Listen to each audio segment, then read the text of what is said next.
I can't find any other situation, again, because I've studied urban warfare for over a decade and I have a little military service myself, where the enemy defender has prepared the ground for 20 years for that battle. Most urban battles, from Stalingrad to Aachen to Hue, all of these things are meeting engagements where the enemy gets inside the urban area or is there and then for a short amount of time prepares it for a battle. And we can talk about some of the numbers of previous battles, but the fact that Hamas spent billions of dollars and prepared every bit of Gaza for war is unique. And that means if you're an attacker, again, if you just take the word Israel out of this and give the context of the war, there is no parallel. There is no parallel to the 300 to 400 miles of tunnels underneath every urban area in Gaza and connecting them all. There are tunnels around the world, and I've studied the Vietnam War from the tunnels of Cu Chi to the tunnels currently in North Korea and China. Nobody's ever built 300 miles of tunnels underneath their civilians for the sole purpose of using their civilians as a shield and as a sacrifice. That's their strategy. And I know other people have talked to you about that, is that Hamas wants its population to be killed.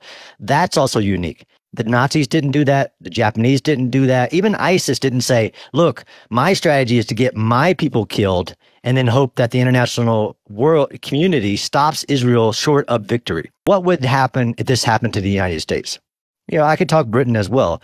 What would the United States do if an October 7th style attacks, and I don't even have to do the comparative numbers, right? The fact that it's like 40,000 civilians dead and thousands taken hostages. The United States military would respond immediately with overwhelming force. And I have to give people a class on what is proportionality in war, like what is disproportionate. The United States would have responded to October 7th with amazing military force because we have 10 active divisions. We had the ability to dominate the sky. We would have made sure not a single rocket came out of enemy areas headed towards our cities, like Los Angeles, if you talk about the southern border. There were 4,000 rockets launched by Hamas on the morning of October 7th, and then there were about 8,000 more launched since then. The U.S. military would have immediately invaded that territory to retrieve our hostages. It would have encouraged other countries and used all of our forms of national power to encourage them to allow people to get out of harm's way. And we would have tried to end it as quickly as possible. And I think that's where people misunderstand. We would also have done the same things Israel is doing to try to protect civilians. And I have boldly said, and I challenge anybody, prove me wrong, that Israel has done more to protect civilians, as in the measures that any military has ever created in history. And because people don't know these, they haven't studied these, they're called civilian harm mitigation measures. Israel has done more than any nation in history, to include any Western nation.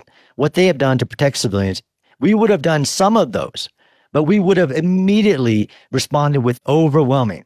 That's the goal in war, is to use overwhelming military force to convince your enemy to do your will, as in to either give back the hostages, surrender, or you take what it values most, which is its population centers and its land.